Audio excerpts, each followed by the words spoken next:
Una nota rápida antes de comenzar. Este contenido es únicamente con fines educativos. No promovemos el uso ni la compra de ninguna sustancia. Nuestro objetivo es explicar ciencia, regulación e historia. Seguí siempre las leyes de tu país y consulta profesionales habilitados por cualquier pregunta relacionada con tu salud. Bueno, bienvenidos a EWU Academy, a otro capítulo más, en donde la idea es transmitir la información científica, psicológica, psiquiatra, de doctores, de científicos, en un lenguaje que pueden comprender todas las personas. Y la idea es, bueno, acercar esa información y ir citando distintos profesionales expertos en la temática para que, bueno, nos iluminen con su conocimiento. Hoy tengo el placer de estar con una amiga y persona con la que también trabajo, la doctora Bárbara García. Hola, Barbie. Buenas, gracias Eh, por la invitación. y bueno, nada, Barbie, mil gracias por estar acá con nosotros hoy. Y bueno, ¿querés presentarte? Bueno, mi nombre es Bárbara, trabajo como médica, como ginecóloga, como obstetra, soy especialista en medicina canábica y estoy haciendo acompañamientos de lo que tiene que ver con la terapia asistida, terapia sexual, puntualmente asistida con psicodélicos a personas en distintas partes del mundo, ya que por suerte la medicina online o la telemedicina es una gran herramienta que nos da accesibilidad, ¿no? a muchas personas a nivel mundo. Y bueno, buscando un poco el camino para acompañar y no castigar a las personas también en la situación de usos problemáticos con diversas sustancias. Esto es lo que a mí más me interesa, reducir los daños y los riesgos que tienen algunas sustancias, no todas, según sus usos y sus frecuencias, así que acompañando a la salud de una manera integral. Me encanta, me encanta. Y Barbie, para tirar la primera pregunta, bueno, vos sos doctora, sos ginecóloga, como mencionaste. ¿Cómo llegaste al mundo de los psicodélicos? ¿Qué es lo que más te llamó la atención? ¿Y qué es lo que ya existe que está mostrando resultados positivos? Mira, yo estaba haciendo el posgrado en medicina canábica en la Universidad Nacional de Rosario, que es un posgrado para profesionales de la salud, porque una paciente mía tenía dolor menstrual, endometriosis, y cuando estaba viviendo en Estados Unidos, utilizaba óvulos con CBD para el dolor menstrual y me abrió un mundo que yo desconocía totalmente. Y cuando vuelvo a Argentina, ya era expatriada, y cuando vuelvo a Argentina me dice dónde consigo en Argentina estos óvulos, lo desconocí, entonces empecé a investigar y encontré este posgrado.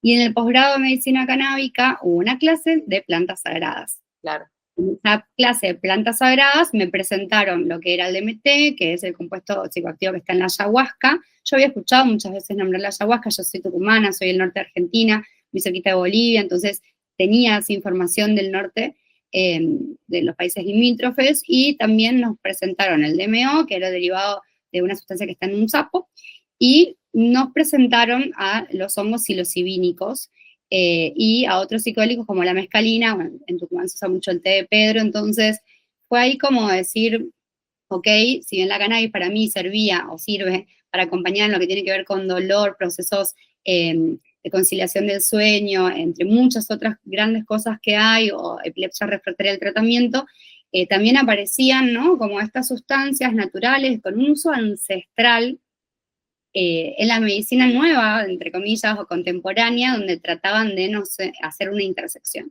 Y de ahí descubrí que en Rosario, donde yo vivo, había un posgrado en medicina chamánica, donde estos médicos psiquiatras convocaban a chamanes de distintas partes del mundo, bueno, o ayahuasqueros, como mejor por ahí se perciben en algunos pueblos originarios, para que vengan a la universidad a explicar quizás un poco esos conocimientos ancestrales.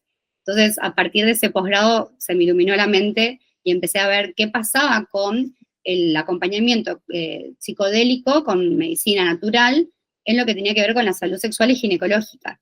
Y empecé a encontrar que si bien en muchos lugares del mundo estaba el auge de la medicina psicodélica para depresión resistente al tratamiento y para trastornos de la ansiedad o estrés postraumático, nadie estaba hablando de qué les pasaba a las mujeres. Muy poquita gente preguntaba cosas muy importantes antes de hacer los tratamientos con psilocibina, como por ejemplo, en qué momento del ciclo estaba la mujer, si la mujer ciclaba, si estaba en la menopausia, si estaba en la perimenopausia, y entendiendo que los estrógenos regulan los receptores de serotonina, a mí me parecía como bastante distópico que nadie estuviera haciéndose cargo de esto, Así que bueno, ahí empezó un poco mi recorrido. Qué lindo. Y Barbie, como doctora, ¿cuál es tu lectura de lo que es legal hoy en Australia y Canadá? ¿Cómo, o sea, le ves potencial de crecimiento, de expansión? Eh, ¿Hay alguna contraindicación que se esté viendo, o sea, en los lugares que es legal como Australia y Canadá o en los ensayos clínicos? Mira, me parece siempre muy importante mirar lo que pasa en otros países que están más avanzados y que tienen políticas públicas sobre las sustancias más amplias, y hay modelos que son medicalizados, en donde estas sustancias se dan estrictamente en mi consultorio, por decirlo de alguna forma, en un contexto clínico, y después hay un seguimiento, que es la integración que se llama, en donde la persona vuelve a la consulta, pero ya no estamos acompañando ese momento con la sustancia. Y está este modelo total y completamente medicalizado, y está un modelo híbrido en donde en algunos países eso permite que la gente cultive, que la gente haga autotoma, se autoadministre, pero también te resuelve la situación si vos querés ir a un espacio institucional.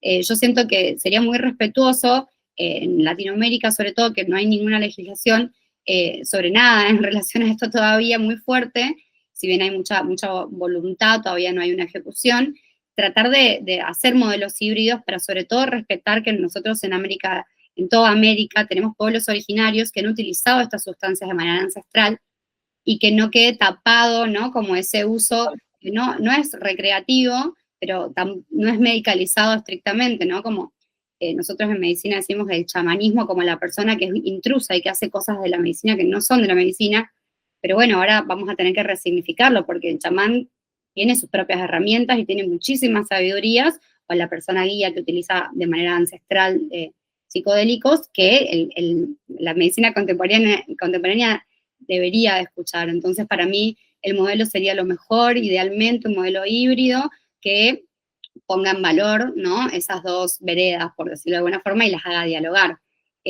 Pero bueno, esto funciona muy bien en espacios institucionales, que da una cierta garantía de que no se le suelta la mano a la persona.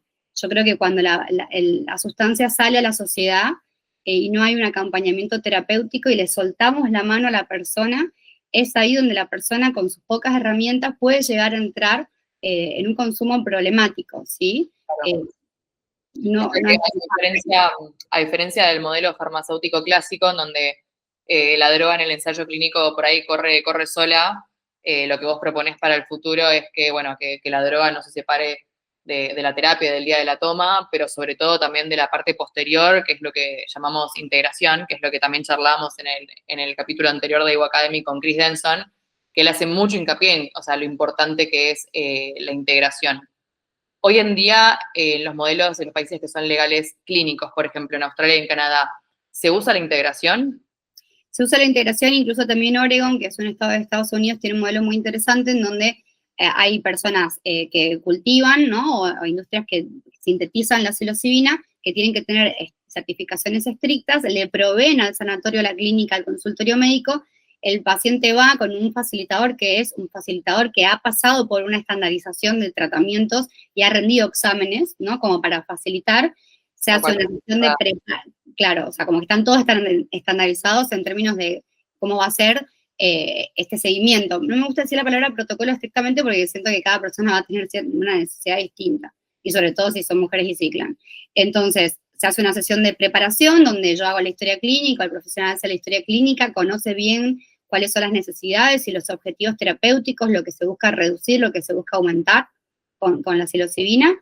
Luego se hace la sesión con la psilocibina, que es una sesión larga, a diferencia de lo que los médicos tradicionales estamos acostumbrados, y sobre todo acá en Latinoamérica, que es medio un fast food del paciente. Acá el paciente se queda 4 horas con el profesional. Entonces, es una terapia muy específica, quizás la sustancia per se no es tan cara como quizás un psicofármaco tradicional, lo que encarece el proceso es la hora profesional, que es la más importante. Tal cual. Entonces, 4 horas, 3, 4 horas, dependiendo de la dosis que se dé, y la persona vuelve 72 horas, idealmente antes de la semana, hacer la integración con tarea para el hogar que le fuimos dando, para que siga elaborando, siga profundizando y siga trabajando en sus propósitos. Y en el seguimiento a la integración, ahí sí vamos viendo qué pasó, qué hay que ajustar y cuál es la nueva meta terapéutica para la próxima semana. Entonces, para mí ese modelo, que es un poco el que hace Oregon y que también comparte Australia y Canadá en algunos sectores, si bien está medicalizado, garantiza no soltarle la mano a la persona, que es una persona que viene con trauma, que viene con ansiedad, que ha pasado por psicofármacos sin una respuesta, que ha pasado por psicoterapias sin una respuesta de alivio. Y nada, y los resultados de la terapia asistida son de una efectividad del 65% versus si la persona hace solita terapia un 40%, versus si la persona toma sola autoadministrándose con una efectividad del 20% de resolver la problemática. Es decir, que juntas la terapia humana más la terapia psilocibínica son de un gran potencial. Que esto ya los pueblos originarios lo sabían. No te daban solo la ayahuasca, o sea, te acompañaba a la persona hasta el final. 100%.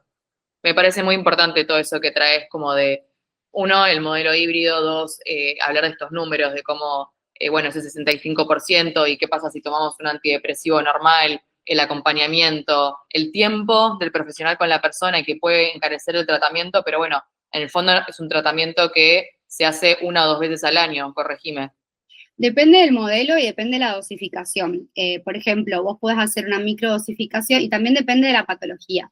En lo que es trauma sexual, depende básicamente del peso de la persona, si la persona está ciclando o no. Yo hablo mucho de mujeres, pues, bueno, ginecóloga, ¿no? Y me gusta mucho investigar sobre lo que está pasando. Entonces vos podés hacer microdosificaciones versus macrodosificaciones. Las microdosificaciones lo que permiten es que la persona siga operando y sea más funcional, y pueden hacerse dosificaciones intermedias, para que la gente que no sabe por ahí pueda dimensionarlo. Para una persona de 1,70, que más o menos pesa 70 kilos, una microdosificación sería 0,1, 0,2, 0,3 gramos, ¿sí? Una dosis, claro, o de psilocibina pura. Una dosis intermedia, casi entre 1 gramo y 1,5 gramos, y ya más de 1,5 gramos ya son dosis más altas, que tienen efectos psicodélicos profundos, en donde la persona no es funcional, o sea, percibe todo eso y por ahí no va a estar habilitada tan pronto para salir a caminar, ¿no? Para seguir con su vida, y necesitan como más acompañamiento hasta que baje el pico, que son más o menos 120 minutos, donde baja la concentración media de la sustancia en el cuerpo. Y las dosis heroicas que le dicen es más de 2,5 gramos, ya según el peso de la persona. Esto es muy importante para que la gente no colapse siempre toda la misma dosis para toda la gente, ¿no? Porque si vos pesas 70 y medís 1,50, o pesas 70 y medís 1,80, el volumen de distribución cambia. Entonces, esto siempre es muy importante hablar de dosis. Y después, la frecuencia. Hay modelos y protocolos que son de 3 tomas semanales, lo que encarece mucho el tratamiento, porque tenés que venir, ¿no?, con el seguimiento. Hay modelos que son 4 días consecutivos y 3 días libres, y hay modelos en donde se hace una dosis más alta y se sigue acompañando a la persona básicamente con sesiones de integración, pero ya no se repite la dosis. Si vos sos una persona que volvió de la guerra, que tiene estrés postraumático, que no puede dormir, que está con psicofármacos, que tiene ira, que tiene una agresividad, va a ser distinta quizás el acompañamiento de una persona que tuvo un abuso sexual, que no se puede volver a vincular sexualmente con alguien, o que tiene un vaginismo producto de un abuso sexual. Van a ser distintas las cosas. Por eso también, o una persona que está ovulando, si yo te doy psilocibina a vos ahora ovulando para resolver lo que sea que tengas que resolver, estás ovulando, el estrógeno en ese momento va a estar un poco más alto, la modulación de serotonina va a ser distinta, ya vos de humor estás mejor. Si yo te lo doy en la premenstruación, cuando empieza a bajar el estrógeno, que ya intuitivamente las mujeres sabemos que nos ponemos irascibles, nos ponemos mechita corta, por decirlo de alguna forma, donde hay mucha más labilidad emocional, y algunas mujeres viven con un síndrome disfórico que se llama premenstrual. Yo tengo que entender que en ese momento hay que ver la dosis, quizás no es la misma dosis que la fase estrogénica. En ese caso, por ejemplo, ¿sería más dosis o menos dosis premenstrual, por ejemplo? Yo sería sutil porque el plegado, la interocepción y la capacidad de revisión que tiene la persona sin la psilocibina en una premenstrualidad a veces es muy profunda. Entonces hay que ir, yo siempre creo que de menos a más, y que la redosificación es mucho mejor que la sobredosificación. Entonces, si ya la vida a veces es intensa en un síndrome premenstrual, a veces con la silo puede cobrar un grado de dimensión, hay mucha más autocompasión, pero yo siempre soy más de ir de menos a más. Quizás el día de la premenstrualidad te doy un 0,1, valoro, y quizás el próximo ciclo vos me decís, no, estaba para un 0,2 y el próximo ciclo probamos un 0,2. Pero ahí está la sutileza y que esto es un trabajo artesanal, que a veces nos olvidamos un poquito de eso, que es como un trabajo artesanal y que cada persona va a necesitar una dosis distinta y un acompañamiento distinto. Quizás vos este síndrome premenstrual estabas en una secuencia muy buena y en el próximo síndrome premenstrual estuviste soñando todo el mes con tu abusador o te lo cruzaste en el trabajo, ¿no? Entonces, hay cosas que, de los traumas, que se vuelven a resignificar en contextos a veces esperables y a veces no esperables, a veces hormonodependientes, a veces no hormonodependientes, sino contexto dependiente. Entonces, cuando hablamos de salud mental y puntualmente sobre salud sexual, hay que acompañar mucho desde la amorosidad. Entiendo que a veces buscamos como protocolizar todo y que las investigaciones sí necesitan estas estructuras, pero bueno, básicamente están todos estos modelos. Tal cual, tal cual. Me parece muy importante todo lo que te estás diciendo, Barbie. Bueno, y ahora para ir un poco más al tema que a vos te gusta y tu especialidad, que es la ginecología y la sexología, lo que quería preguntarte, que nos cuentes es, ¿qué potencial le ves puntualmente a la psilocibina en temas de ginecología, problemas sexuales, o incluso vos siempre hablas mucho también de conectar con el placer? Entonces, ¿qué potencial le ves puntualmente en este campo a la psilocibina? Bien, puntualmente para que la gente por ahí que nunca escuchó hablar de psilocibina y comprende un poco el mecanismo de acción, la psilocibina tiene una estructura química muy parecida a la serotonina.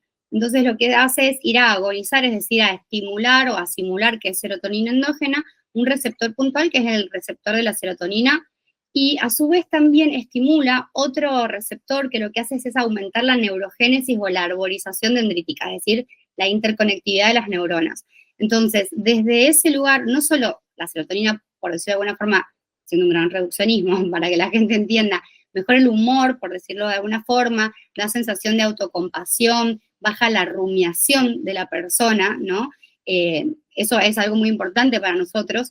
Esto va a facilitar el reaprendizaje cognitivo y el reaprendizaje emocional con el apoyo psicológico, ¿no? Con el apoyo del terapeuta.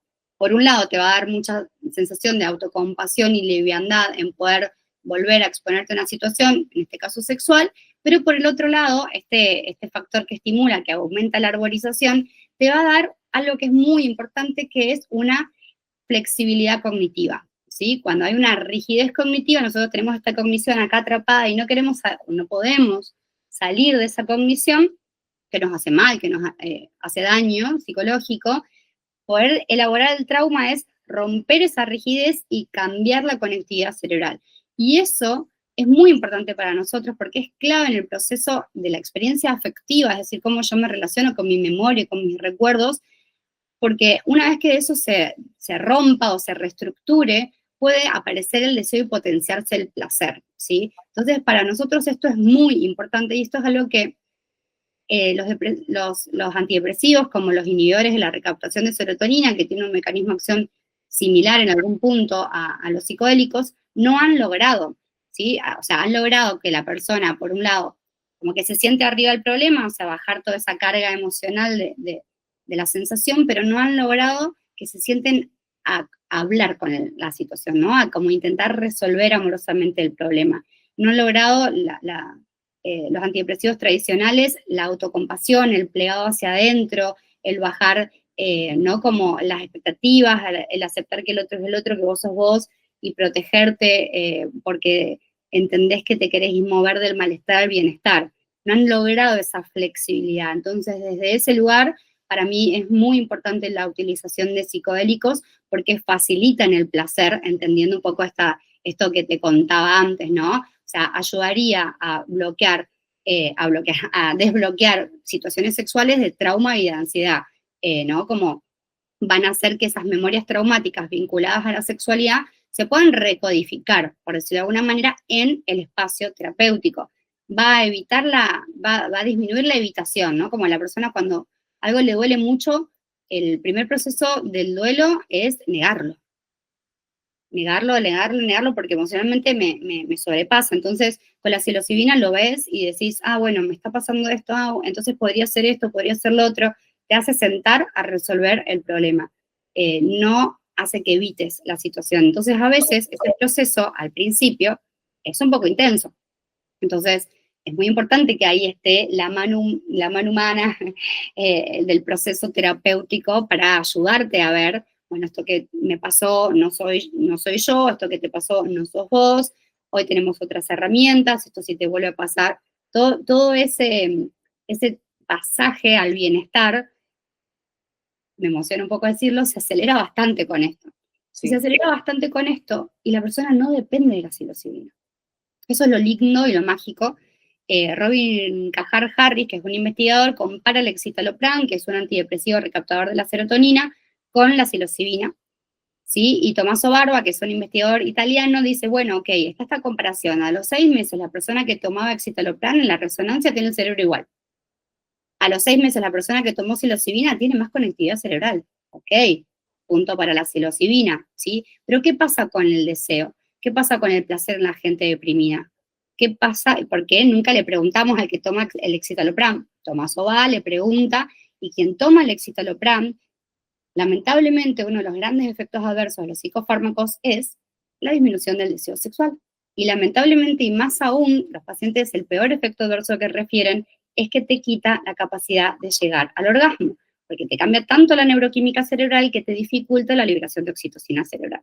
Wow. Entonces vos estás en un vínculo, con todo el esfuerzo de estar en una depresión, de llegar a vincularte con alguien, frotándote el clítoris, el pene sobre la superficie del cuerpo de alguien, con la mejor técnica, con la mejor persona, en el mejor contexto, y no hay liberación de oxitocina, o hay un lentecimiento de más de 1 hora de la capacidad orgásmica, y la gente, imagínense cómo se siente. Entonces, Tommaso compara esa sensación del escitalopram con la gente que usó la psilocibina para solo depresión, ¿no? No específicamente, pero bueno, el 40% de la gente que está deprimida tiene una disfunción sexual previa o por el psicofármaco, y la gente que toma psilocibina no siente nada de eso. Puede orgasmar tranquila, reconecta con el vínculo, tiene una sensación de espiritualidad y de elevación de la práctica erótica en términos de expansión de la conciencia. Che, qué lindo esto, qué bienestar estoy generando con mi propio cuerpo, y pueden transformar lo que es la sexualidad en una práctica bastante más profunda y tomar esa dimensión. No quiero ser orgasmocentrista, pero un poco lo puedo ser. Entonces, el orgasmo sí, son 3, 5 segundos, pero la liberación de oxitocina al orgasmo es muy importante porque viene acompañada de la liberación de prolactina.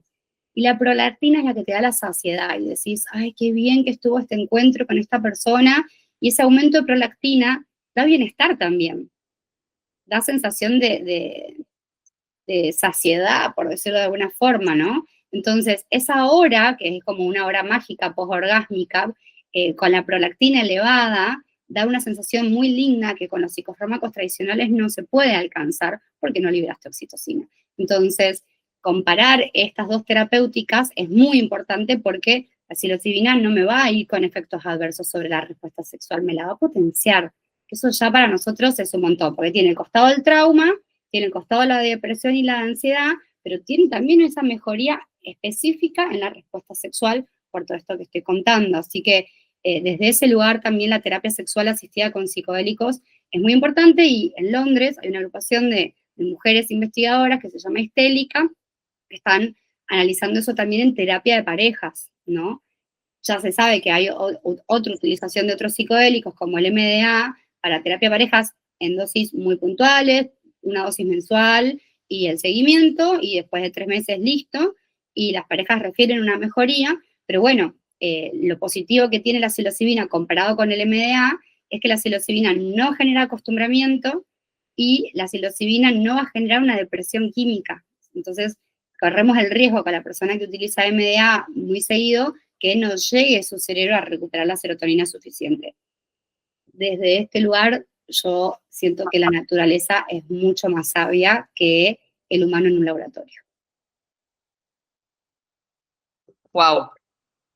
Un montón de información. Ahí sí me ha pasado de que, bueno, hablando esto con distintas personas, hay muchas que por ahí consumen antidepresivos y definitivamente como que los sacan de ese pozo de no puedo salir de la cama, pero un poco la frase que escucho recurrentemente es como, sí, ya no estoy tan triste, pero tampoco estoy tan contento. Es como que un poco todo me da lo mismo, y eso puntual es lo que veo yo, al menos de lo que he estudiado de psicodélicos, el escucharte a vos y un montón de otros doctores y profesionales, decir, como que hay un potencial extra que es la espiritualidad que te puede desbloquear, la neuroplasticidad que te puede desbloquear, para que vayas un poco más allá de solamente salir de la cama. Sí, Esto dicho en lenguaje totalmente básico, ¿no?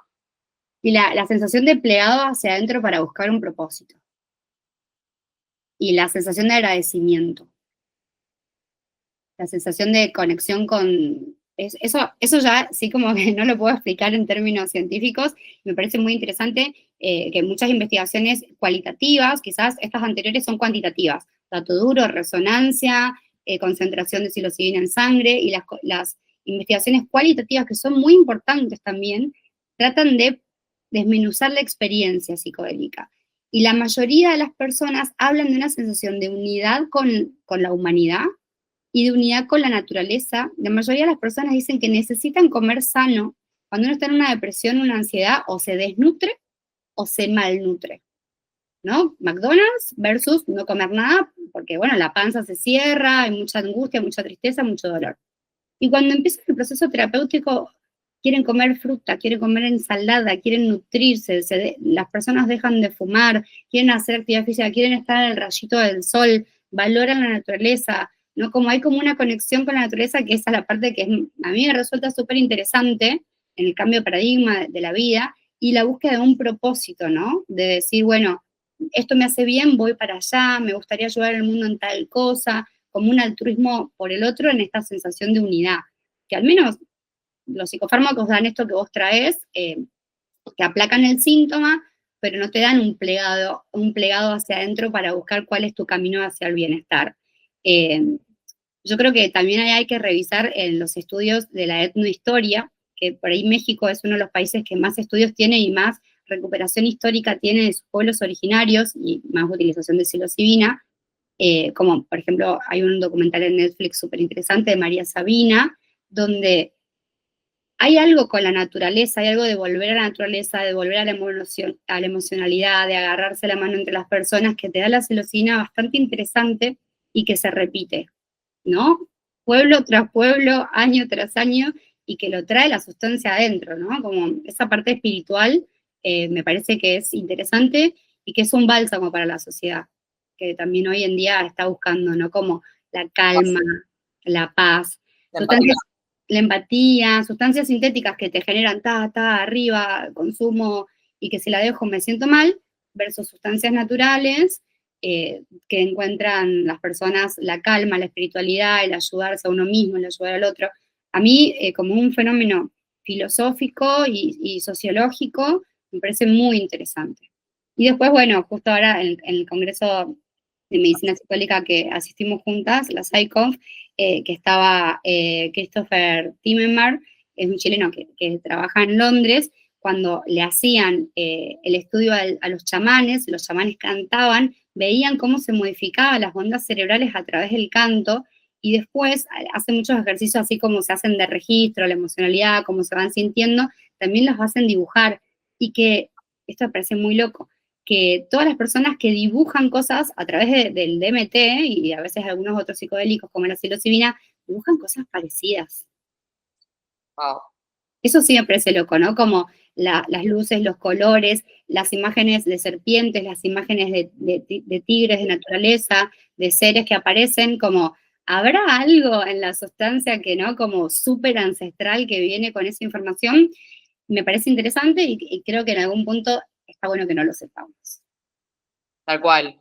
Y bueno, y está bueno que igual cada vez hay más investigación científica, bueno, con datos, obvio, y algunas investigaciones que están empezando a implementar esto de lo chamánico, ¿no? Como el trabajo de Timmerman, que me parece espectacular, próximamente en EWA Academy también.